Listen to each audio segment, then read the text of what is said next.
comentaba el profesor Licona también un poco en la prisa que no puedo quedarme hasta tan tarde en la reunión, que haber leído no solo el texto de la ley 2070 de 2020, sino el contexto en el que esta ley pues expide, que pues hace relación o guarda relación con la ley 13, ay, siempre me confundo, 397. no es 97, Con es la que tengo 397, tengo doctora. una confusión con la ley 379 que también la manejo mucho, la 397 y con la ley 1834 y además con algunas anotaciones de la ley del plan, que pues en la reciente expedición de la ley del plan pues traía 4 artículos de mucho interés para el sector cultural.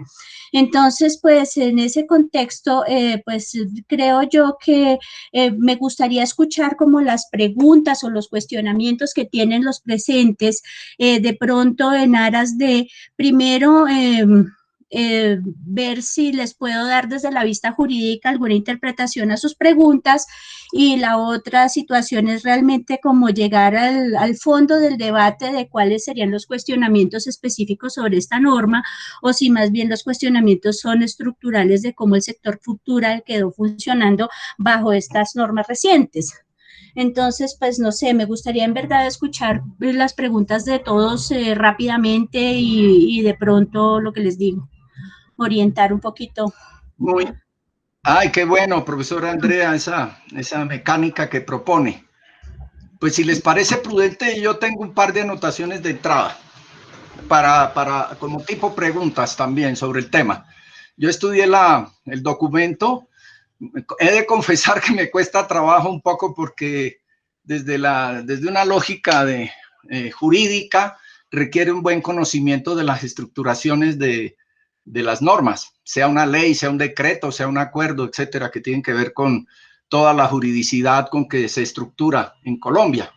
Y por eso me llama la atención y me parece loable que siempre invocan la Constitución, ¿sí? Y van recurriendo a las diferentes leyes eh, para darle sustento. Sin embargo, hay una inquietud que tengo, profesor Andrea. En el artículo 3 de entrada de la ley 2070 se habla de la creación del fondo, que también lo invoca la ley 397. No sé si ahí hay una duplicidad, porque la ley 397 ya da por creado también el fondo. Y quizás lo que se necesitaría era como una especie de reglamentación, o una ley reglamenta otra. Primera pregunta. Segunda, se habla de la creación de un fondo mixto con una entidad con personería jurídica. El artículo 4 dice exactamente: Fondo Mixto Nacional de Promoción de la Cultura y las Artes Colombia Crea Talento. Es una entidad con personería jurídica, pero más adelante en la misma norma habla de que no se requiere personería jurídica en los fondos. Entonces no sé si ahí se juega una contradicción. Otra pregunta que tengo.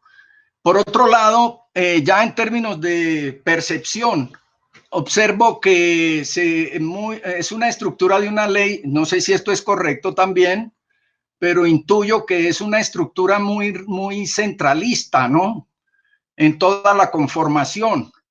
Y entonces las preguntas es cómo se procede en ese juego de descentralizar una ley o de crear unas estructuras regionales que la deja en cabeza simplemente de las secretarías de cultura o de los organismos de cultura que se tengan en niveles regionales o locales, así sean municipios clasificados en 4, 5, 6. Entonces, percibo eso también. Y la otra inquietud que me da la lectura es que como ley, de todos modos, se genera una excesiva centralización de los recursos, porque obliga a los municipios o a las ciudades ¿sí? a generar los retornos, pero que no se utilicen en clave de que deben ser girados directamente al fondo. Entonces me parece que ahí hay un estilo también de una excesiva centralización en el ejercicio ¿cómo es? De haber lanzado la ley 2070. No sé si otros colegas, para que Andrea vaya tomando nota, Sí, anotaciones. Sí, Fernando. Sí, Adelante, Fernando. gracias. Yo centrando un poco las preguntas de Winston y acudiendo a la normativa a la lectura de la ley 2070, me crea una gran confusión sobre si este fondo de cultura, este Foncultura, suspende las otras fuentes de financiación y me surge el parangón con Proimágenes. Entonces creo que Foncultura, Colombia Crea Talento, perdón, estará funcionando más o menos con el mismo esquema que está funcionando Proimágenes. Es decir, todos los proyectos tendrán que pasar por un fondo y tendrán que ser seleccionados. Y para ser seleccionados, por lo que veo, tendrán que tener ya como una batería de empresas que los puedan financiar. No sé si esta percepción es cierta. Primero, si suspende las otras dotaciones presupuestarias o si las otras dotaciones presupuestarias siguen en pie y si efectivamente tendremos que pasar todos los proyectos de las comunidades y de las regiones y de las localidades, los tendremos que pasar por un fondo seleccionable y para ser seleccionables tendremos que tener ya conversaciones con las empresas para haber obtenido esas empresas que están dispuestas a poner fondos a cambio de una desgravación fiscal. Gracias. Gracias, Fernando.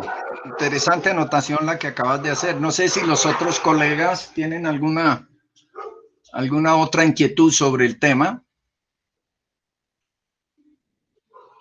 Sí, yo también, Winston. Adelante, profesor Guillermo. Profesora Andrea, bueno, obviamente en el tema de destinación de los recursos, estaba mirando aquí el artículo 9, ¿sí? Y obviamente el tema de destinación de los recursos, pues me llama mucho la atención, pues que obviamente insisten en la temática de la economía naranja y vuelve y juega.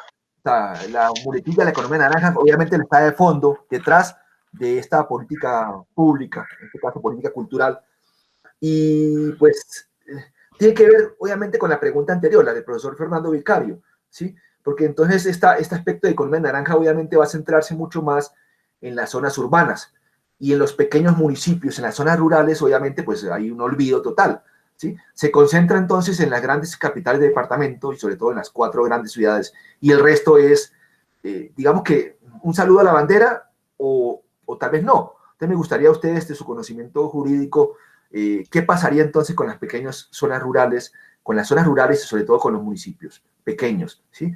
En la parte cuarta, el parágrafo cuarto del artículo 9 plantea el tema de proyectos de turismo cultural, infraestructura cultural y creativa, pero en el quinto plantea el tema de la formación y estímulo de creadores, pero no queda muy claro y no lo vuelve explícito, porque en el sexto ya habla de fomento de desarrollo cinematográfico, más o menos la línea que planteaba Fernando anteriormente de Proimágenes. Sí, yo añadiría, profesora Andrea, ¿me escucha? Sí, estoy escuchando.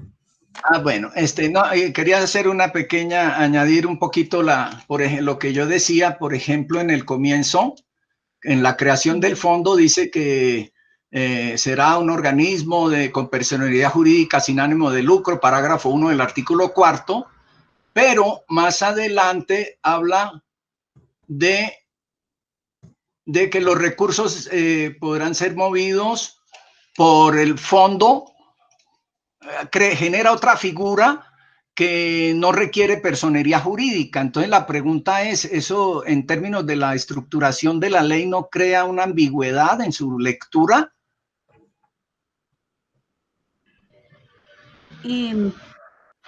Bueno. Estoy buscando el artículo exacto. Si gustan, de pronto podemos ir respondiendo a algunos asuntos para que de pronto dé lugar a otras preguntas, si les parece, ¿sí? Bueno, yo lo que les dije es que primero hice una lectura de contexto en todo lo que se ha proferido de normas especiales para el sector cultural y pues hay que denotar que la ley 397 pues tiene más que todo un acento hacia la promoción de las funciones del Estado en relación con la cultura y tiene que ver también con cómo se desarrolla el Sistema Nacional de Cultura, pero el artículo de financiación en sí mismo, el artículo 63, es un artículo muy exiguo, que tiene muy pocos elementos para desarrollar líneas grandes de financiación. Entonces, creo que eso era un vacío importante que tenía el sector cultural, tener una estructura de financiación más explícita desde la ley para que pues asimismo se pudiera desde el nivel nacional entregarle a estos fondos unos recursos más significativos. Tal vez a ustedes se les hace extraño, pero por ejemplo yo que vengo del sector de agua y saneamiento básico, allí hemos funcionado con fondos de esta naturaleza hace mucho, mucho tiempo, ¿sí? Entonces, son fondos que tienen una reglamentación muy estricta desde el nivel legal y que además pues trae incluso las pautas y las entidades competentes para desarrollar la reglamentación posterior. Entonces, en la ley ven, en la ley 2070, que hay notas donde dice el Ministerio de Cultura desarrollará la reglamentación para esto. Entonces, eso es, digamos, desde el tránsito de la ley 397 hasta la fecha, pues las normas se han modernizado mucho a raíz de las interpretaciones de las jurisprudencias de la Corte Constitucional, todo lo que tiene que ver con el empleo de los recursos públicos que deben estar ajustados al marco de gasto de mediano y de largo plazo y que deben estar, digamos, asociados a unas posibilidades de intervención del Estado, que además después la Contraloría tiene un seguimiento muy, muy preciso de estos asuntos, hace que sea la ley el marco en donde deban ser más explícitos en este tipo de modelos de financiación. Ahora viene la cuestión pública, en lo que yo he venido trabajando recientemente, por ejemplo, para el tema de rural, yo estuve proponiendo en su momento un fondo y dijeron, en este momento no hay creación de fondos si no los crea la ley. Entonces, pues esa es justamente la razón que yo observo desde la práctica de que el Ministerio de Cultura haya hecho una gestión importante para desarrollar, más allá de que ya existían los fondos mixtos, desarrollar este fondo Foncultura. Pues según lo que dice el profesor Vicario, efectivamente yo considero que aquí subsistirán las fuentes de financiación que ya existían en el sector de cultura y el Fondo de Cultura nace como una posibilidad de crear un patrimonio autónomo que es administrado o en el mismo esquema del fondo mixto, porque además la ley ahí es bastante audaz en ese punto, ¿sí? Dice, o lo hacen a través del mecanismo del Fondo Mixto Nacional de Cultura, porque ya existía uno desde el artículo 63 de la ley 397, o podrán crear uno nuevo, ¿sí? Creo yo, supondría que lo que más podríamos esperar es que en este momento sea administrado directamente por el Ministerio de Cultura. Otra cuestión es que nos preguntan también que esto nos conduce a una estructura centralista.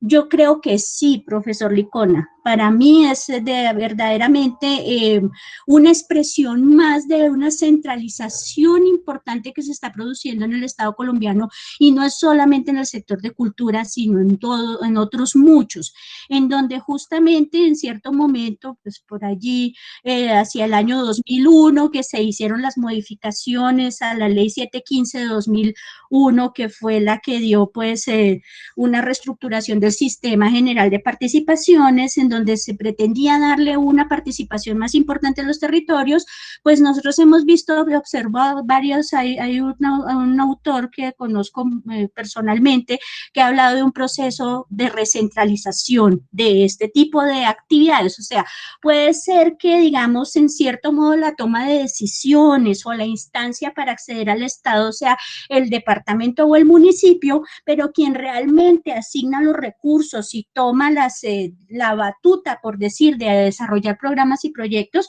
pues se da desde el nivel central. Para mí eso creo que no es solo sector cultura, sino, ya les digo, muchas otras instancias del Estado, y me atrevería a decir algo más. Recuerden ustedes que el año anterior hubo una modificación a las funciones de la Contraloría y al trabajo de las Contralorías departamentales y municipales, un poco en ese cuestionamiento también de que el uso de los recursos públicos se había ido o se había diluido en los territorios también por un ejercicio inadecuado de la función de Contraloría.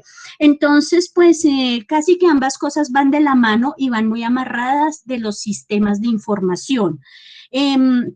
yo lo que veo allí sobre ya el punto de la profesionalización o de las exigencias técnicas para acceder a estos recursos, comparto con ustedes la mirada de que va a ser bastante difícil que los territorios, tanto zonas rurales como municipios de categoría 5 y 6, pues accedan tan fácilmente a estos recursos, porque efectivamente el mecanismo para acceder va a ser mucho más complejo. Es el mismo mecanismo que les digo que ya estamos manejando en agua y saneamiento lo vengo manejando yo hace un montón de tiempo, que es el hecho de presentar proyectos bajo metodología del Departamento Nacional de Planeación, o sea, no es cualquier metodología, sino es esa, para llenar los formularios MGA en procesos que se hacen prácticamente todos en línea con unas exigencias importantes de precisiones técnicas. De hecho, esta misma ley apunta, y creo que se toma ese trabajo un poco en el tema de que los proyectos culturales no han sido muy acuciosos en la demostración, digamos, de sus actividades, sus presupuestos y sus impactos. Hay una línea de la ley que me llamó mucho la atención, porque por lo general esas cosas se dejan es para la reglamentación vía decreto, pero en este caso creo yo que pues es un poco, bueno, el anuncio de que a través de este modelo Foncultura, que tiene muchos más, digamos, un sustento legal más sólido, una estructura adecuada de cómo se va a tomar la decisión, porque pues dice cuáles son las entidades que van a ser partícipes, también cómo se va a estructurar el banco de proyectos, cuál va a ser la metodología, de pronto como un mecanismo también más reglado al que de pronto le vayan a asignar el grueso de los recursos, y eso es lo que yo pensaría que va a suceder hacia este fondo. O sea, los otros fondos continuarán funcionando con sus espacios específicos de trabajo, pero efectivamente este fondo, con esta reglamentación, yo esperaría que la asignación presupuestal gruesa del sector se vaya por ahí. Ahora, otra cuestión. Perdón que le interrumpa, profesora. Sí, es que acaba de tocar un punto esencial. Leía que, por ejemplo, recursos que vienen por estampilla o que vienen por la telefonía y otra serie de recursos, ahí cuando habla de la financiación, que recursos que no se utilicen localmente, entonces van directamente, deben ser girados directamente al fondo. Entonces, como que le quita autonomía a las regiones para poder decir, hombre, estos recursos se reinvierten nuevamente en los procesos locales, sino que se centraliza ese recurso. Ese es un punto. Y otra preguntita para que la tenga en agenda. ¿Qué ejercicios conoces que puedan hacer que las organizaciones municipales o regionales puedan sugerir una mejor estructura de participación regional o local? Bueno, profe, son dos cosas distintas. Lo primero, bueno, espera a ver si me organizo otra vez en el discurso como lo llevaba.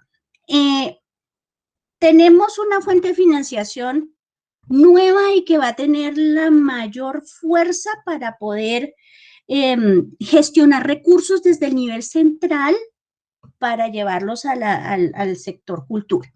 Tiene unas reglas de juego técnicamente mucho más exigentes. Banco de proyectos, metodología MGA, el proceso de selección. Usted como persona natural no puede acceder directamente a través de esto, sino que tiene que acceder a través del municipio. Hay un parágrafo de la norma que dice que si usted como persona natural o jurídica desea presentar un proyecto a ese fondo, debe presentarlo a través de una entidad territorial, ¿sí? Eso va a generar una necesidad mucho más grande de admitir o de incluir esa rutina de gestión de proyectos en el quehacer de la gestión cultural, ¿sí? Y eso es exigente en términos de, bueno, no solo la metodología, sino también el seguimiento que se le hace a los recursos, porque pues se lo van a hacer a partir de los presupuestos y de las proyecciones financieras que incluya. Ejercicios, por ejemplo, que no han sido muy comunes en el sector cultural, que es el de tener interventorías en proyectos, puede suceder. Entonces, pues eso lo lleva como a una dimensión que no está con la que no está muy familiarizada el sector cultural. Decía el profe, espere, decía el profe Vicario, ¿sí? que si estaría funcionando este fondo igual que Proimágenes, pues yo creo que las reglas que están dando para el funcionamiento del fondo en esta ley son bastante explícitas, me pareció además curioso lo que les digo, que una ley hubiera llegado a tal fino detalle de decir cuáles van a ser las características del funcionamiento, y yo pensaría que aquí no es necesario que se presente el proyecto ya con una cofinanciación, porque en alguna parte del proyecto dice, sí, podrán ser proyectos cofinanciados, pero pueden ser proyectos que no sean cofinanciados, sino que sean proyectos netos en los que sea la misma entidad territorial la que haga la postulación, o una persona natural de jurídica con el apoyo de la entidad territorial, y pues eso es un modelo distinto al de, por ejemplo, el de las obras por impuestos, en donde esos bancos de proyectos acopian todos los proyectos que lleguen, todos. En el caso de agua pasa así, hay un banco de proyectos, el banco de proyectos recibe todo, y si hay una empresa que quiere desgravación de impuestos por vía de eso, lo puede financiar en línea de obras por impuestos, que requiere un concepto previo de la DIAN, y en ese sentido pues tendría como, bueno, pues se vuelve el banco de proyectos al mundo de la competencia en el sector. Entonces mandas muchos proyectos, en esos proyectos se van a seleccionar por unos puntajes, es más, la ley trae unas anotaciones específicas sobre puntajes especiales que le van a dar a los proyectos de categoría 4, 5 y 6 o de grupos poblacionales vulnerables, en el entendido de que pues si se les da un puntaje más alto, entonces estos proyectos van a pasar mucho más fácil la etapa que se denomina de viabilización, y va a ser también más fácil para todos, para ya en el manejo del proyecto, para todos estos proyectos, como hacerles un seguimiento. Entonces, yo pensaría que en ese orden de ideas el municipio entra a tener un rol muy protagonista, y como dijo el profe Licona, también entra la necesidad de cómo se van a fortalecer esos municipios. Hasta el año pasado estuvimos viendo la formulación de un COMPES de asistencia técnica municipal que está previsto en la Ley del Plan Nacional de Desarrollo, y que está orientado hacia que el DNP, el Departamento Nacional de Planeación, ofrezca una capacitación, un fortalecimiento y acompañamiento a las entidades territoriales para el cumplimiento de sus funciones. Eso como resultado de una evaluación, el documento COMPES, creo, no sé si el borrador esté por ahí disponible en el DNP, pero en ese borrador decían efectivamente que la capacidad de toma de decisiones de los municipios en Colombia es muy limitada, y entre más baja es la categoría del municipio, más se acentúa esa dificultad. Entonces el DNP pues estaba justamente buscando materiales para publicarlos para los municipios, para tener módulos de capacitación, para ofrecerles algunas estrategias de acompañamiento. Entonces yo creo que ahí viene un rol bien importante de las instituciones educativas, o de, por ejemplo, este centro de pensamiento, para un poco hacer los ejercicios de acompañamiento territorial, para que el municipio se convierta en un actor pues mucho más activo en esto de la gestión de los proyectos de todo tipo, porque es que ese vacío no solamente se sufre en cultura, sino se sufre en una cuestión casi irracional en otros sectores. Entonces, yo creería que el DNP está, o sea, si ustedes ven la Ley del Plan Nacional de Desarrollo, ya traía previsto esto que estamos diciendo: financiación para el sector cultural, modelo específico, pero en el marco de una actividad más importante desde el nivel territorial. Entonces, pues yo creo que ahí tendría que estarse muy cerca, porque ya siendo una ley expedida y sancionada por el gobierno nacional, pues no es mucho de lo que nos podamos quejar o pensar que va a cambiar en el corto plazo, pero sí, por ejemplo, generar los mecanismos para que en los territorios empiece a funcionar de una manera más eficiente, y por otra parte, de pronto hacer evaluaciones, ¿sí? Bueno, ¿en qué punto al cabo de un año o 2 años realmente los municipios categoría 4, 5 y 6 pudieron participar?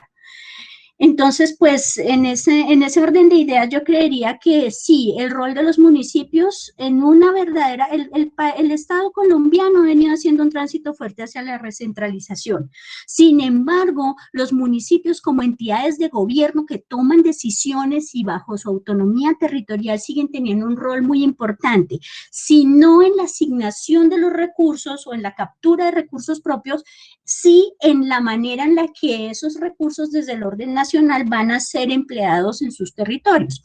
Entonces, eso pues probablemente también lleve unas connotaciones desde la experiencia de agua y saneamiento. Ha sido muy difícil para las comunidades rurales que no estén de acuerdo con la administración municipal de turno, ¿sí? Sacar adelante sus proyectos porque pues si lleva el aval del municipio y el alcalde no ayuda a los proyectos, pues es muy difícil llevarlos a su éxito. Bueno, de la ley que les digo yo, a mí no me parece mal, me parece un poco preocupante el punto de que los municipios tengan un rol tan importante en la canalización de los recursos, que pues un poco deja por fuera a personas jurídicas y personas naturales para hacer directamente estas solicitudes, pero pues creo que en cierto modo también le da un papel protagonista al municipio que no había tenido tanto en el sector. Si ustedes ven, por ejemplo, la experiencia de Proimágenes o los otros ejercicios de otros fondos, era más bien a partir de la iniciativa de las personas naturales y jurídicas que se movía esto sin una intervención importante de la decisión territorial. Entonces, es bien interesante. Otra cosa que me llamó mucho la atención de lo que decía el profesor Guillermo, decía que la ley hace un énfasis muy importante de nuevo en la economía, en la economía creativa, ley naranja, ¿sí? Pero pues bueno, yo no lo veo tanto así porque el artículo 9 inicia realmente, es extremadamente amplio en la destinación de los recursos de Foncultura. Entonces, estos recursos de Foncultura serán destinados a iniciativas y proyectos que se enmarquen en alguna de las siguientes líneas de la política cultural. Iniciativas y proyectos culturales de acuerdo a lo establecido en la Ley 397 del 97. Entonces, se está cobijando todo lo que ya traía el Sistema Nacional de Cultura y la norma de cultura, pues allí teníamos incluidos pues todas las formas más tradicionales del sector, pero pues se están incluyendo en un segundo literal iniciativas o proyectos de economía de acuerdo con lo establecido en la ley 1834-2017. Creo que los pone en exactamente igualdad de condiciones para poder recurrir a recursos, y además llega a decir iniciativas y proyectos que apoyen procesos relacionados con investigación, bueno, que tengan que ver con patrimonio cultural material e inmaterial. O sea, le desarrolla una categoría a esto del patrimonio cultural material e inmaterial que estaba en la ley 397, le desarrolla su propia categoría dentro de las actividades susceptibles de financiación.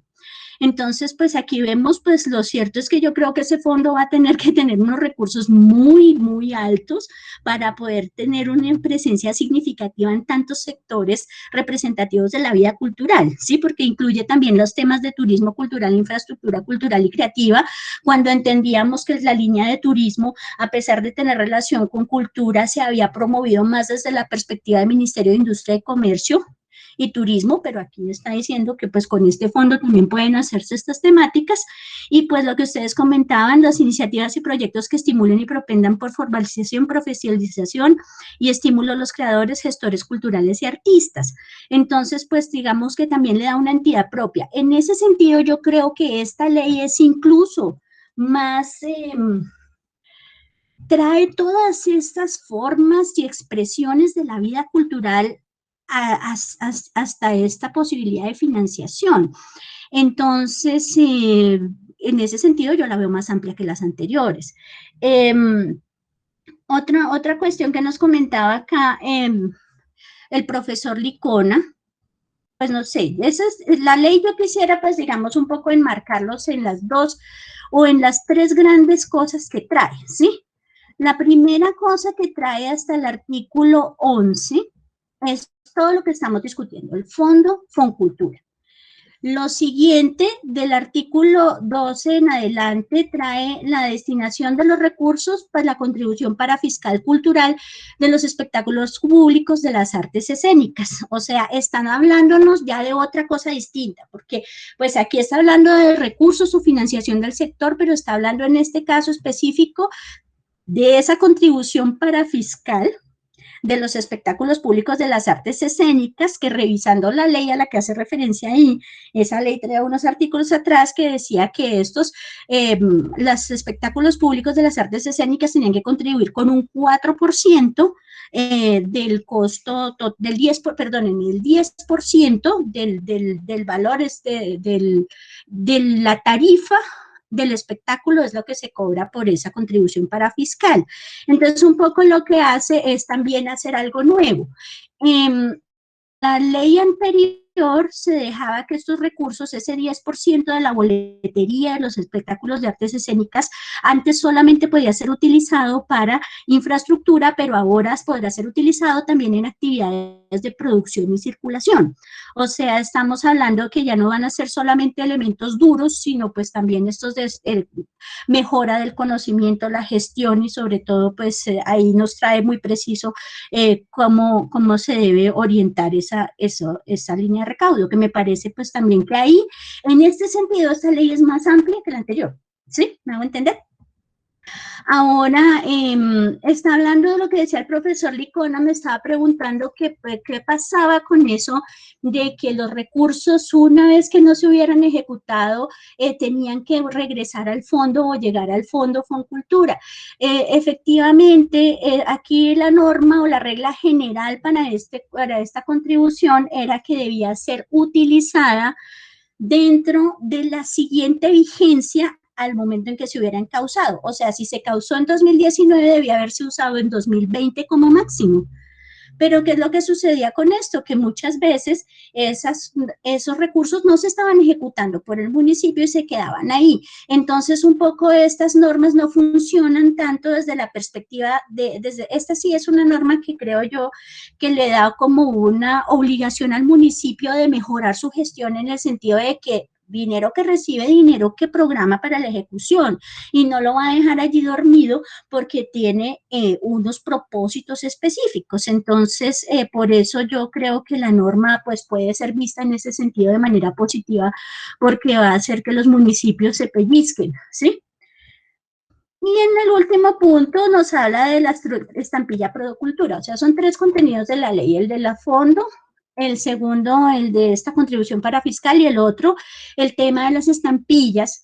¿Qué es lo que sucedía con esto? Pues es que una norma por allá general, de carácter general, Ley 549 del 99, había dicho que todas las estampillas, o sea, no solamente las de cultura, sino todas las estampillas, todos debían tener un fondo, debía construirse con eso, un fondo del 20% que debía ser utilizado para pagar los pasivos pensionales de los municipios.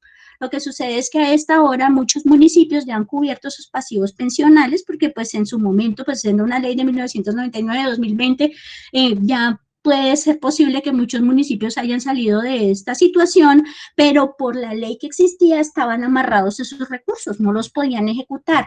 Y en este caso, como se trata de ejecución de recursos públicos, entonces, pues, si no existe la ley que le autorice a la entidad territorial a hacer una asignación distinta, podrían constituirse los pobres alcaldes en autores de peculado por apropiación diferente, se llama, cuando gastan la plata en lo que no están autorizados por la ley. Y pues se trae el tema de la tarifa de la retención en la fuente para actividades culturales y creativas, y pues eso viene siendo también algo que se relaciona mucho con la ley 1834, la ley naranja, porque la ley naranja fue la que se ocupó de decir, bueno, tiene que existir una codificación, una identificación adecuada de las actividades culturales, y pues entonces ya sabemos hacia dónde va eso. Todos los sistemas de información generan una información mucho más transparente y mucho más fácil de procesar en el bus de datos, entonces para ahora pueden asignarle esta obligación. Se está creando por ley, solamente por ley se pueden crear tributos.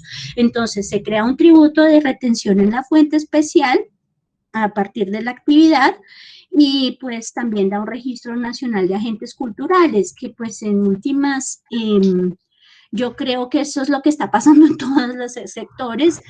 Si no te registras, no existes, no te puedes hacer beneficiario de ninguno de los resultados o de los beneficios de la ejecución de los recursos públicos, y pues entonces ya existía, de hecho, el registro de los gestores culturales, pero pues ahora están dejándolo todo en un registro único.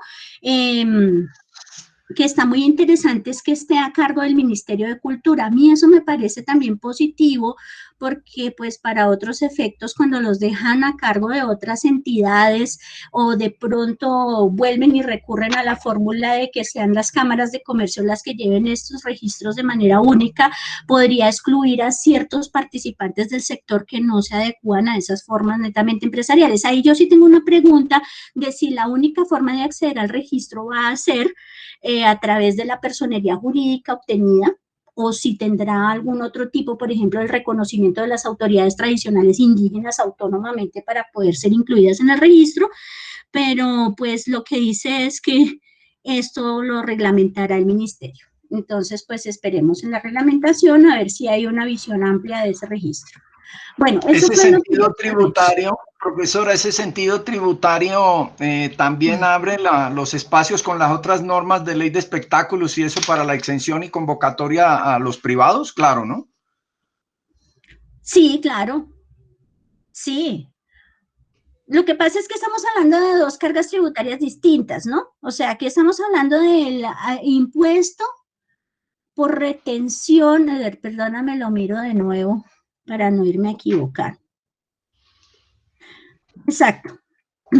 Retención en la fuente para actividades culturales y creativas, ¿sí? O sea, todo gestor cultural, artista o promotor de una actividad que haya sido registrada ante la DIAN bajo alguno de los numeritos que aparecen ahí, ¿sí? Código SIU, producción de copias a partir de grabaciones, edición de libros, edición de periódicos, ellos tienen que, por concepto de honorarios, comisiones de prestación de servicios, tienen la obligación de pagar el 4%. Tendrá la persona que les adquiere el servicio, porque la retención de la fuente funciona así, ¿no? Pero eso se llama retención en la fuente. El que paga es el que la guarda, ¿sí? O sea, tú pasas la factura por 4 millones y te van a descontar por derecha el 4%. La persona que te paga, y se lo tendrá que reportar o pagar a sí mismo a la DIAN. Y después, cuando se hace la declaración de renta al final del año, entonces lo que se ha hecho por concepto de retenciones en la fuente se descuenta del final. Entonces, esto está más que todo dado, es, yo creo que para llegar también a un aporte tributario de los que están trabajando en el sector cultural, que por muchas razones son exentos. Recuerden ustedes que muchas de esas actividades, edición de libros o esto, no son susceptibles de IVA, ¿sí? Entonces, pues de pronto dicen, ok, no es susceptible de IVA, pero vamos a causar un tributo de retención en la fuente no muy alto, que pues los tributos tienen dos sentidos. Uno, pues efectivamente hacer que el contribuyente aporte a los recursos públicos, el patrimonio público. Y la otra, yo estoy viendo recientemente que también es el hecho de llevar un control. Es muy fácil, lo veíamos en el reciente mapeo que nos compartió el profe del FINDETER, que pues la clasificación o digamos el impacto de la actividad económica en el sector cultural lo están midiendo ahí a partir de ese tipo de datos. Es muy fácil para la DIAN tener, a partir ahora que hay facturación electrónica y que hay otra serie de obligaciones, pues a partir de los tributos recibidos por un concepto X, dar cuenta de cuánto realmente se movió el sector en esa economía, en ese sector o esa actividad de la economía en particular. Eso Muy es. bien. Uy, no, gracias, profesora, por esos apuntes. Me inquieta un Alguien poco tiene lo la del mano régimen. levantada, profe. ¿Quién? Ay, perdón. ¿Quién levantó? Mauricio. Ah, Sí, perdón, Mauro, adelante. Y ahorita me gustaría hacerle una inquietud al profesor Jaime Gómez desde Estados Unidos sobre el tema de financiación. claro, bueno, no, muchas gracias. Pues qué excelente desglose de la de la ley. Profesora Andrea, gusto en saludarla y a todos los presentes también. Realmente muy agradado de poder tener este zoom-in, esta inmersión en esta ley. Confieso no me la he leído, en todo caso ya la descargué y está en proceso de impresión para poder subrayarla y aprovecharla como debe ser. Una pregunta muy concreta, profe Andrea. ¿Se abre entonces con este panorama que nos digamos, dispensa la ley, la posibilidad para que organizaciones como el mismo Centro de Pensamiento y otras tantas puedan encontrar, llamémoslo así, una línea de negocio en el asesoramiento a alcaldías de municipios, digamos, de categorías menores? No tengo claro si las menores son las 5 o 6, o esas son las más altas. El profe Winston me lo ha dicho, lo olvido en este momento, pero en concreto la pregunta es esa: ¿se abre esa línea de negocio para que las alcaldías de estos municipios, digamos, de la periferia, por llamarlos de esa manera, puedan ser asesorados, digamos, en el diseño de proyectos, llamémoslo a riesgo, ¿verdad? Porque tengo entendido que así se trabaja este tipo de cosas. Esa es mi pregunta. ¿Soy claro con la pregunta, profesora Andrea? Sí, muy claro. Espérame un segundo, que es que estoy buscando el pedacito de la norma que trae esto. Esto lo pregunto porque hace poco he tenido cercanía con algunas empresas que se dedican a esto en otros sectores, ¿verdad? Sí. Pero con relación a recursos de regalías y asesoramiento y acompañamiento a gobernaciones. Entonces, básicamente son empresas que tienen muy claro el diseño técnico y metodológico, las herramientas del proceso, y pues claramente por la experiencia que tienen a Proformas y demás, y sencillamente acompañan la formulación de proyectos para la presentación a recursos de regalías a gobernaciones a riesgo, y finalmente, pues cuando el proyecto es aprobado, pues de alguna u otra manera estas organizaciones encuentran la forma en que esté amarrado a la ejecución del proyecto, y de allí ya un porcentaje, digamos, de ganancia por el éxito en la formulación. Entonces, si estoy entendiendo bien, se abre aquí un espectro de trabajo en esas mismas características. Muchas gracias. Mauricio, espérate. Mira, yo creo que eso ya es, como tú bien lo dices, estamos tarde para decir si vamos a hacer esa tarea, porque realmente el asesoramiento a los municipios o a las diferentes organizaciones privadas, públicas o comunitarias que quieren gestionar proyectos en cultura es necesario desde hace tiempo atrás. O sea, presentar un proyecto al Sistema General de Regalías, que desde 2012 autorizó la financiación de este tipo de proyectos, o presentar proyectos para ser financiados con obras por impuestos, que la ley del Plan Nacional de Desarrollo amplió el alcance de eso. No fue la ley del Plan Nacional de Desarrollo, pero fue más o menos por los mismos días. 2019, que amplió la posibilidad del uso de los recursos de obras por impuestos para proyectos culturales, y ni decir de otro tipo de, o sea, en este momento lo que se genera es una exigencia de lo que tú estás proponiendo, ¿sí? Claro. Que exista una fortaleza dentro de las entidades territoriales, ya sea para presentar ellas sus propios proyectos o para lo que le está buscando la ley, es que la ley dice que los municipios deberán prestar asistencia técnica a quien esté interesado en presentar el proyecto. O sea, casi se le vuelve una obligación al municipio a apoyar a la Casa de la Cultura que quiere presentar un proyecto y buscar la manera de hacerlo técnicamente para que los proyectos puedan ser presentados oportunamente. Entonces yo lo que veo es que no es tanto, o sea, sí es una oportunidad de negocio, obviamente en este momento ya hay varias firmas que están organizadas para esto. Eso requiere profesionales en el área, no solo profesionales de la cultura y del proyecto, conocedores de las expresiones artísticas o del patrimonio cultural que se va a proteger, sino más que nada necesita también abogados, contadores, economistas, si es un proyecto de infraestructura, ingenieros, entonces se hacen, digamos, como grupos de trabajo entre diferentes profesionales de diferentes áreas del conocimiento para que el proyecto sea formulado adecuadamente y además con las rutinas de la ficha MGA.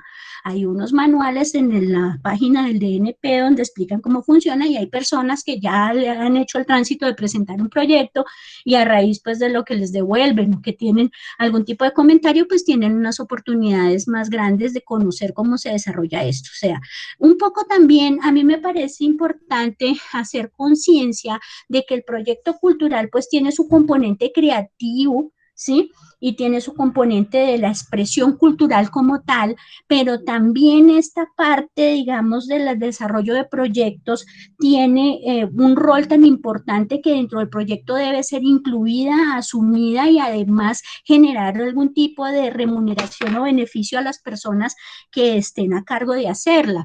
Lo que nosotros vemos, por ejemplo, en obras por impuestos, la norma, la reglamentación es muy precisa en decir que hasta el 5% del costo total del proyecto puede ser incluido como gastos de financiación de la misma formulación del proyecto. ¿Me hago entender? O sea, eso hace parte de los costos del proyecto, ¿sí?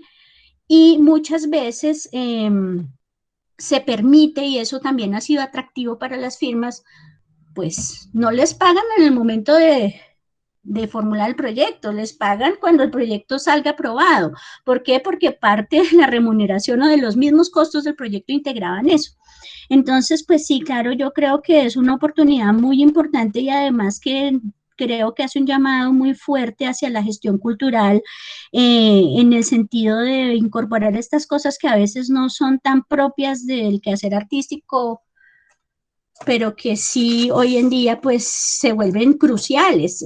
Pues yo lo que veo es que pues en otros países, no sé si para bien o para mal, pues todos estos proyectos artísticos tienen detrás una batería de formulación de proyectos enorme. Incluso las productoras llegan a tener unos roles absolutamente esenciales en que el proyecto salga a la luz, más allá del talento artístico. ¿Mm?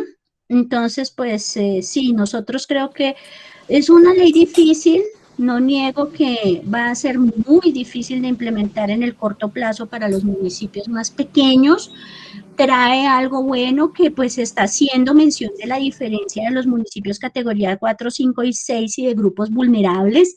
Entonces, pues de alguna manera está poniendo en situación de equidad esas realidades locales que muchas veces no se pueden amparar de otra forma. O sea, el proyecto más pequeño del municipio 4, 5, el municipio 5, 6 puede que tenga algunas deficiencias que le resten puntaje, pero pues al asignarles puntaje automáticamente por otra vía, pues van a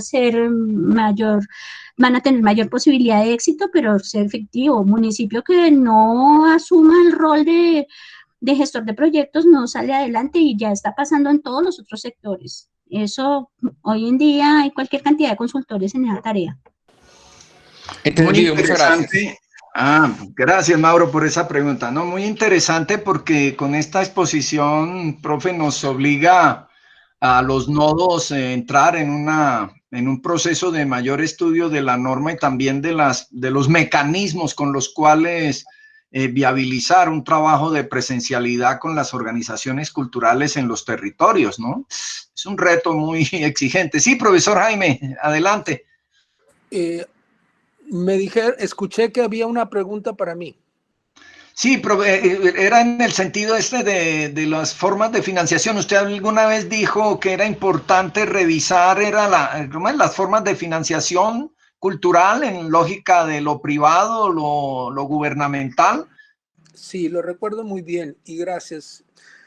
Miren, voy a hacer un par de comentarios breves y luego voy a tratar de producir una respuesta. He estado visitando Colombia desde aproximadamente unos 25 años y he estado expuesto a las diferentes regulaciones o leyes que fomentan actividades científicas, culturales, etc. En función de estos dos comentarios que acabo de hacer, me gustaría invitarnos a todos a considerar 3 o 4 ideas. Primero, lo que yo observo o lo que infiero es un trinomio que debe ser engagement, innovation and impact. ¿Cómo me involucro? Si yo soy la Casa de la Cultura de algún municipio, ¿cómo me involucro? ¿Cómo innovo en el fomento de las actividades creativas culturales? ¿Y cuál es el impacto?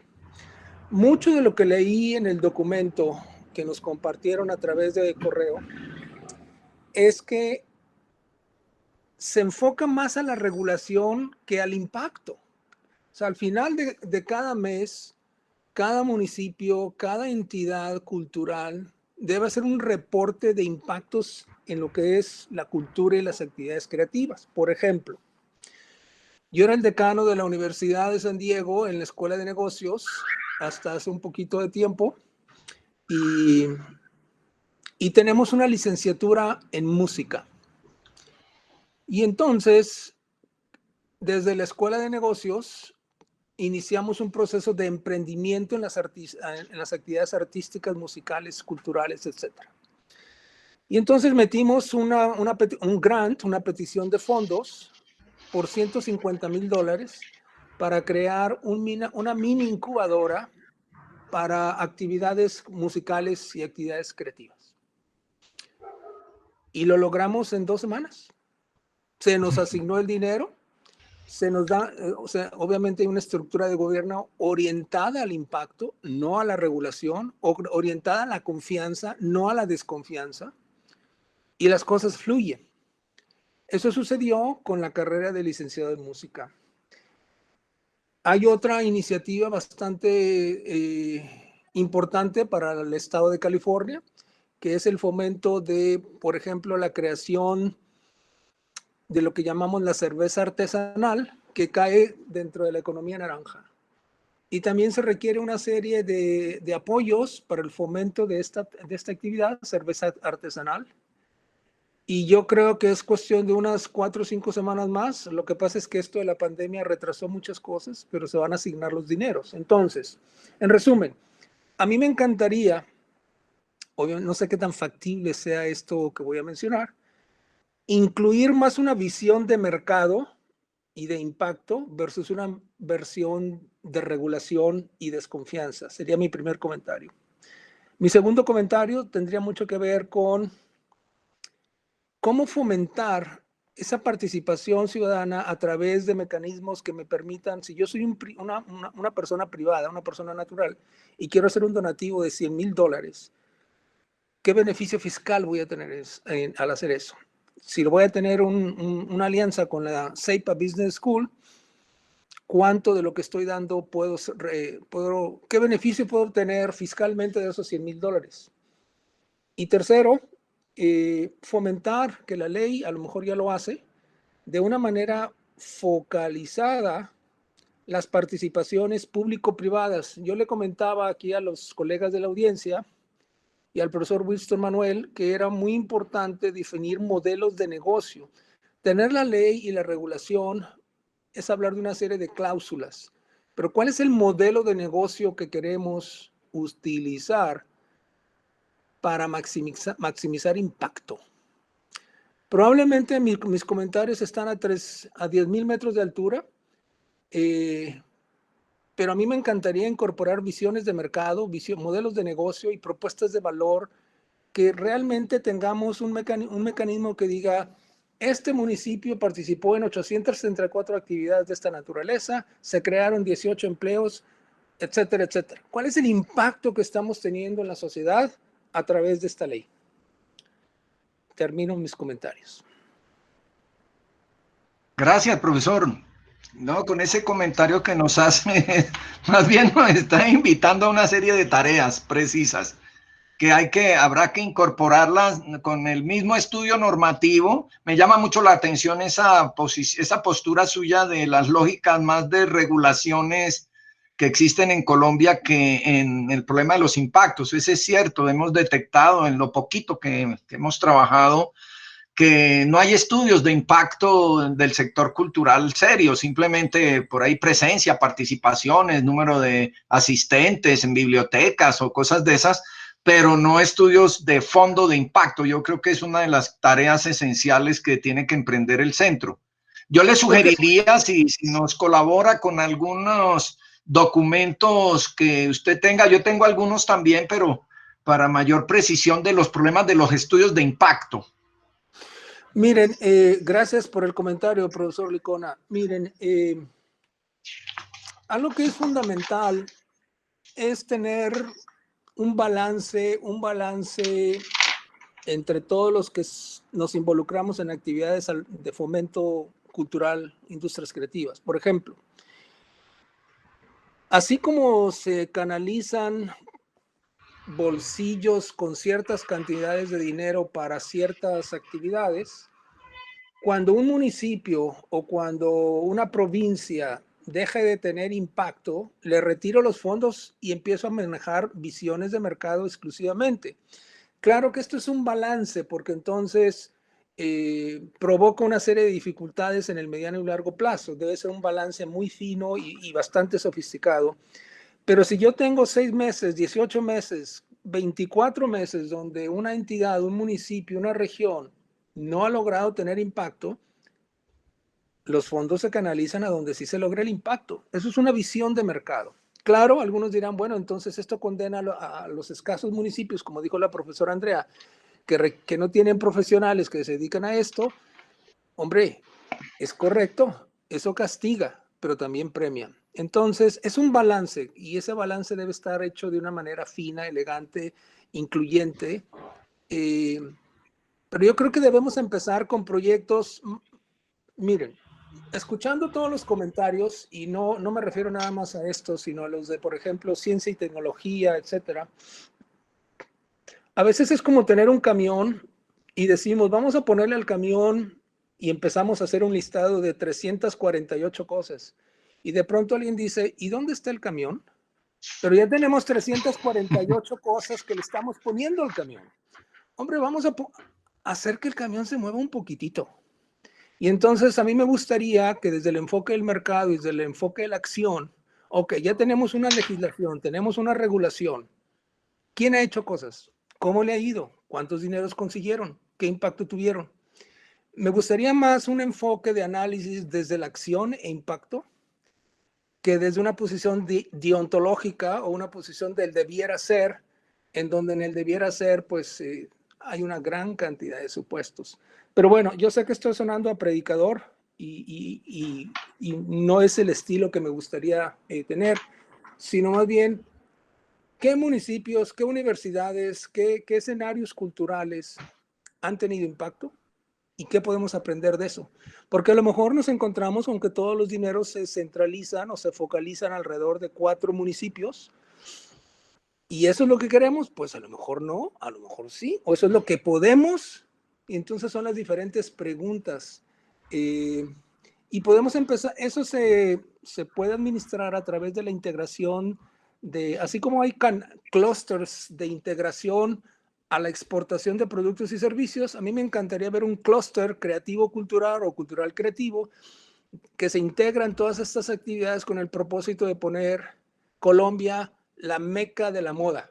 ¡Wow! Eso sería, ok, si ese es el proyecto, en donde Medellín se pone pues, a la cabeza de todo esto, ¿cómo logramos tener un pacto que trascienda el diálogo entre académicos que estamos aquí, las 12 personas que estamos aquí hoy reunidas? Entonces, yo encantado, pero súper encantado, de formar una cadena vertical orientada a la exportación de gente que diga, esta actividad yo quiero que se vuelva una herencia desde Colombia para el mundo. Eso sería fenomenal. Pero bueno, otra vez estoy sonando a predicador, aunque yo sé que a lo mejor todos los 50 minutos anteriores han sido alrededor de la legislación y la regulación y lo que no puede, si se puede. Bueno, empecemos a mover el camión y a ver qué aprendemos de la acción. Bueno, Sí, me callo. profe, es que como yo le contaba que me tengo que retirar, quería hacerle como un par de reflexiones.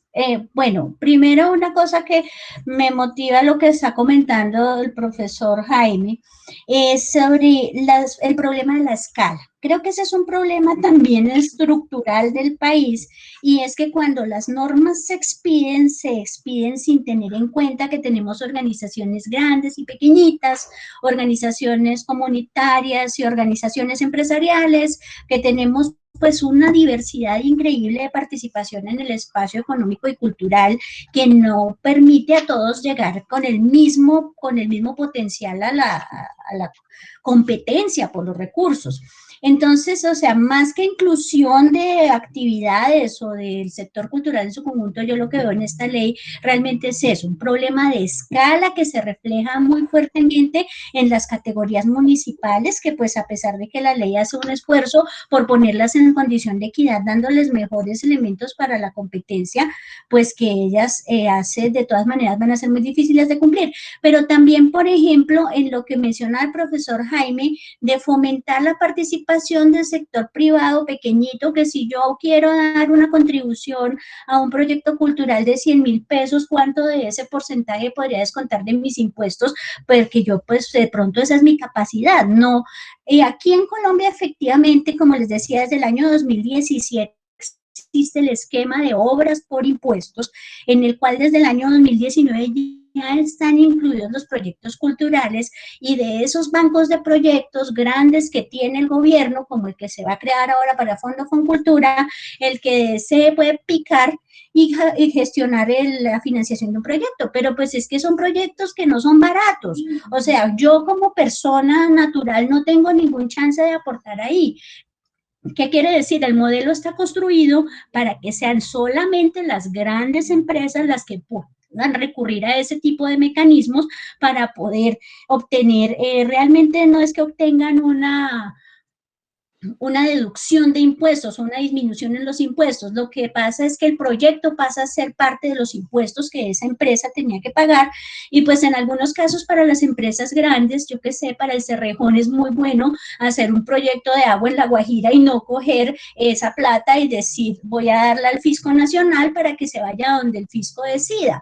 Entonces, a donde el Tesoro decida. Entonces, pues es digamos parte también de aprovechar esa misión de las empresas de valor compartido en donde la empresa dice, sí, quiero hacer un trabajo en ciertas comunidades, incluso muchos de esos proyectos, por lo menos los que yo he tenido oportunidad de acompañar, la empresa resulta poniendo un poquito más de dinero del que puede deducir de los impuestos, pero pues en cierto modo resulta un buen negocio porque pues eso le da la licencia social para operar. Entonces, en ese sentido, creo yo que la escala de las normas, o sea, el hecho de pedir que todo proyecto, por chiquis que sea, tenga que pasarte por una MGA, significa que pueden haber proyectos que yo que les digo, pueda costar 20 millones de pesos el proyecto, pero en asesoría para poder llenar la ficha MGA y llenar todos los papeles pueda costar otros 20, ¿sí? Entonces, pues si usted está pidiendo 20 millones de pesos que van a costar en financiación de todas las obligaciones técnicas que hay que cumplir para un proyecto que vale 1.000 o 2.000 millones de pesos, pues es una cifra casi que mínima, ¿sí? Pero si es para un proyecto realmente de muy pequeña escala, pues va a ser un poco difícil, pues para los mismos gestores del proyecto decir, tengo que entrar en formulación de MGA, la formulación de proyecto cuesta, necesito profesionales que me colaboren en esta situación, entonces es ahí donde de pronto cobra mucha importancia que sea el municipio el que tenga pues por lo menos un asesor robusto que le pueda disminuir costos y ayudar a elaborar proyectos que no son de mucha complejidad, pero que sí necesitan de todas maneras alguna elaboración técnica. Entonces, pues yo creería que en ese problema de la escala, así como yo como contribuyente no puedo aportar pequeñas sumas, tampoco la norma nacional me permite yo como gestor cultural sacar adelante financiación con recursos públicos de un proyecto cuando el proyecto pues es de muy bajo costo y por eso pues el mecanismo de las convocatorias y estímulos, pues es el que está siendo más socorrido en ese tipo de proyectos de menor alcance. Pues mire, estoy totalmente de acuerdo con todo lo que está diciendo, porque además su narrativa es particularmente robusta, es realmente, su expertise es evidente. Pero desde el punto de vista de mercado, no me queda claro el impacto que a más de un año de haber iniciado esto, hemos estado teniendo. Si los problemas de algunos municipios son de escala y de conocimiento profesional, ahí es donde el rol de nosotros, fomentar las alianzas público-privada, universidad, por ejemplo, en donde las Profe, universidades hay más recursos. sí, mire, yo le cuento una experiencia del sector de agua y saneamiento básico. Allí se creó un indicador de eficiencia que se llama IRCA, que es el índice de calidad del agua, que Pero a mide ver, a la boca. nada más cuénteme, ¿funcionó Sí, esa experiencia? no, permítame, le comento cómo funciona, ¿sí? Usted lo escuché, la que usted nos comentó. Entonces, mire, este índice de calidad del agua, el IRCA, se le empezó a pedir a todas las empresas que proveen agua para poderles dar la financiación y el apoyo. Es un indicador completamente de impacto con unas complejidades técnicas bien interesantes. ¿Qué sucedía? Municipio que no cumplía con el IRCA, municipio que perdía la gestión de sus recursos para la próxima vigencia, ¿sí? Y el municipio a su vez tenía que hacerse cargo de que las empresas que prestaban el servicio en su territorio funcionaran bien y si no, era el propio municipio el que perdía la gestión de los recursos. Eso se traducía en una, como usted dice, una sanción. El municipio tenía la desertificación en el siguiente periodo para funcionar con esos recursos y pasaban a ser manejados por el departamento. Empezó a darse ese manejo, se empezó a dar en el año 2007 y los índices IRCA nos daban siempre lo mismo. Los municipios 4, 5 y 6 eran los siempre que incumplían y que terminaban desertificados y que la gobernación les manejaba eso y además eso terminaba en gobernaciones que tenían también las mismas debilidades y no lo hacían mejor que los propios municipios. Entonces, pues, o sea, el tema de generar indicadores de impacto, yo entiendo que desde, digamos, de la perspectiva empresarial o desde la forma de gestión del clúster en este modelo de industrias, podríamos pensar en esos indicadores como esto. Pero cuando se habla de políticas de impacto social que tienen que lidiar con difíciles, con varios problemas de escala y de capacidades en el territorio, esa es una fórmula que tiene muchas dificultades de implementación. Yo creo que nosotros debemos hacer un esfuerzo y lo va a pedir este modelo MGA de hacer unos mejores indicadores sobre los proyectos, pero llegar a la evaluación por impacto y a tener que hacer, digamos, asignación de recursos por impacto, estamos bastante lejos. Yo estuve acompañando una experiencia en Perú en donde se estaba haciendo una apoyo a los municipios por impactos logrados, pero a manera de incentivo, o sea, no los excluía de la financiación o del apoyo, sino lo que hacía era generarles un plus o un más confianza en esa entidad territorial porque pues había mostrado unos indicadores de gestión de impacto más importantes. Entonces creo que en eso tenemos que ser muy delicados en, digamos, interpretar esta realidad colombiana territorial tan compleja que tenemos y pensar en que efectivamente sí tenemos que ir haciendo un tránsito fuerte desde unos indicadores de proyecto mucho mejor elaborados. Entre esos indicadores, pues los últimos su formular son los de impacto y también en generar algún modelo de incentivos, pero ya digamos, ponernos en yo no lo veo en una situación tan complicada como la que hemos visto en Colombia.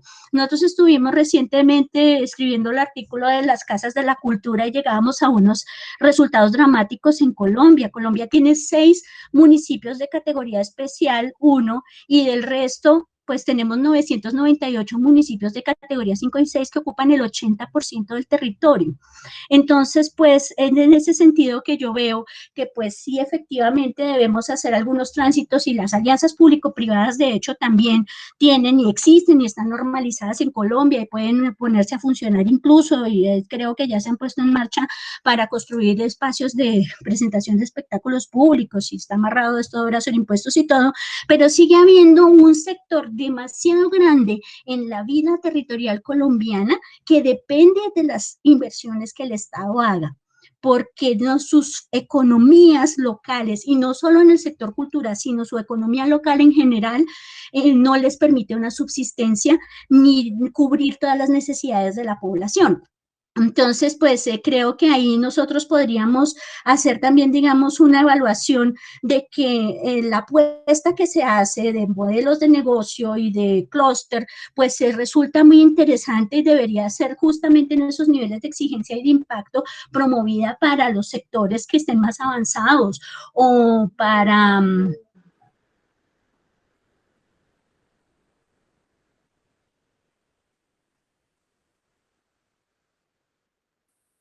Se cortó su micrófono, profesora Bernal. No, se le fue el ¿Aló? micrófono. ¡Ay! Qué pena, Profe, es que se le parece fue. una suspensión. Bueno, Cierra, profe, que ya más, vamos. ya me tengo que ir, sí. Entonces les Sí, estaba exacto. diciendo que en las desigualdades enormes que existen en Colombia, la promoción de toda la mirada, digamos, de clúster, competencia, impactos a través de unos indicadores está muy bien dada en ciertos sectores, pero hay otros que todavía necesitan el amparo, el acompañamiento, la asistencia técnica que esta ley afortunadamente intuye e incluso lo deja previsto. Entonces, en ese sentido, creo que, como les decía, a mí esta ley me pareció bastante más incluyente que la 1834 y que veo que hay unas oportunidades importantes, pero creo que desde el sector de educación y pues este tema de las reflexiones del centro de pensamiento vale bien la pena de pensar cómo vamos a apoyar una profesionalización del gestor cultural hacia la formulación de proyectos que empieza a ser la nuez del asunto, ¿sí? Más allá que el activismo, que la participación Claro. ciudadana, en la formulación de proyectos tiene un rol fundamental. Pues yo creo que en eso con el profesor Jaime nos podemos apoyar en algunos puntos sobre el tema, ¿no? Sí, sí, entonces por eso pues les decía, observando las diferencias pues lo podemos plantear como diferentes soluciones para territorios diferenciados. Sí, profe Jaime, ¿alguna anotación? No, yo creo que la profesora Bernal tiene un discurso muy robusto nuevamente y además sumamente conocedora del tema. Tal vez desde una mentalidad más campirana, yo diría, me encantaría tener un pequeño camión y hacer 2, 3 cosas pequeñas en esos municipios que están desprovistos de recursos y vamos aprendiendo de esos casos especiales y empezar a generar política y pasar de ser de un centro de pensamiento a un centro de pensamiento y acción con impacto. Y podemos ponerle 2 o 3 adjetivos adicionales: incluyente, etcétera, participativo.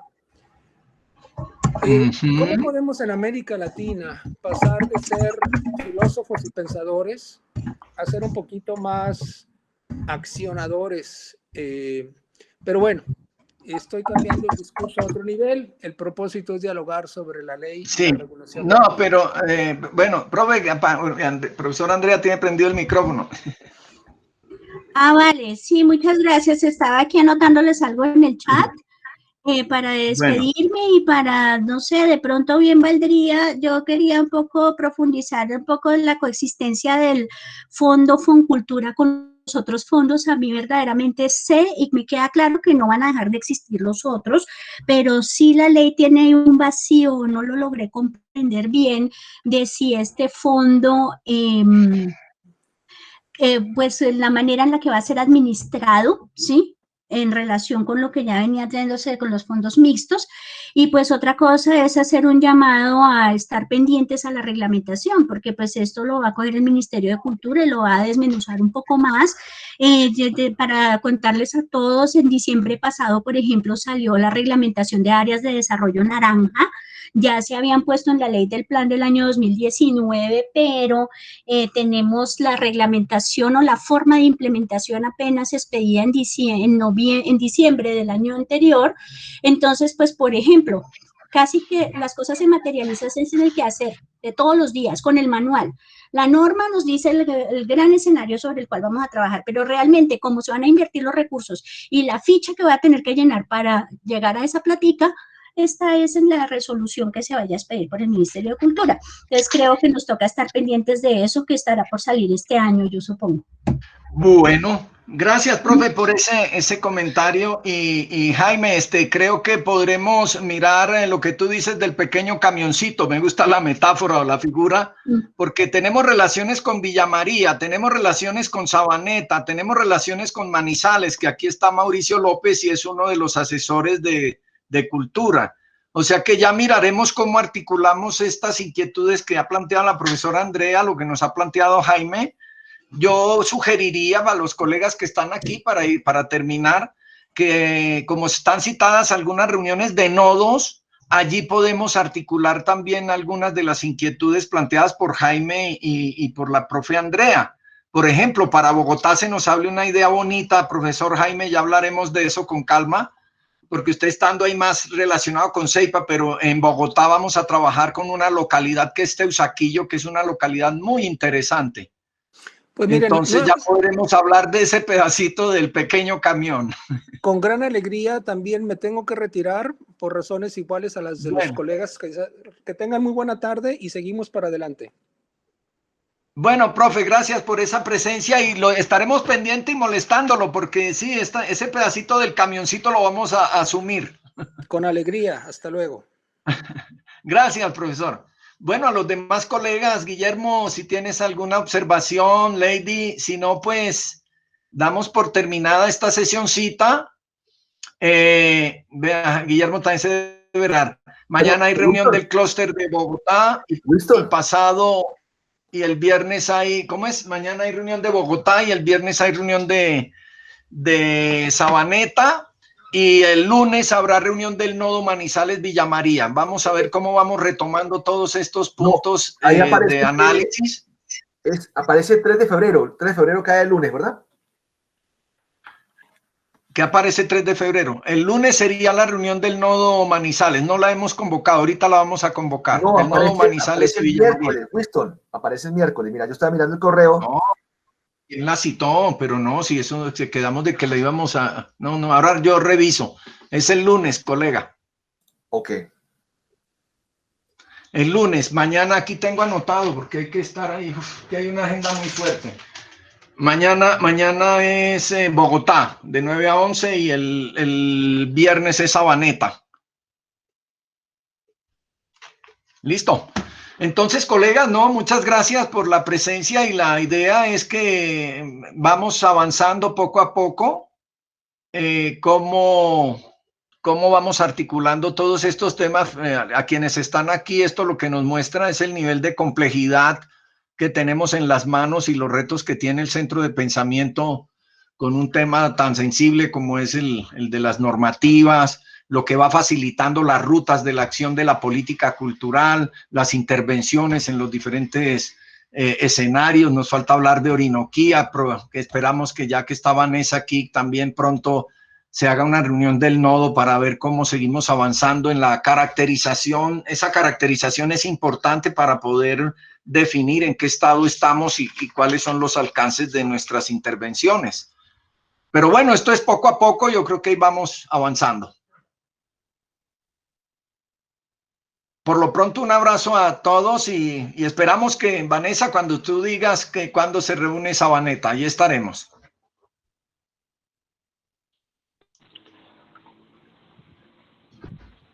Bueno, un abrazo, muchas gracias para todos, maestro Winston, todos, profesor Guillermo. Gracias, Mauricio. Jaime, todos. Sí, mira, Vanessa dice que quedamos atentos. Quedamos atentos y invito al profe Dabracho que cuando haya reunión con Orinoquía nos reunamos con ellos para dar ánimos y apoyos. Vean, ahí, listo. ¿Cuándo es Orinoquía, Winston? ¿Cuándo es? No han dicho, cuando Vanessa nos diga y Oscar allí, que nos digan qué día habrá reunión. Vale. Y Laura va, y ¿cómo es? Y Lina, que está allí. Bueno, entonces un abrazo y hasta la próxima. Seguimos avanzando, doctor Mauricio, hablamos. Chao, gracias, un abrazo.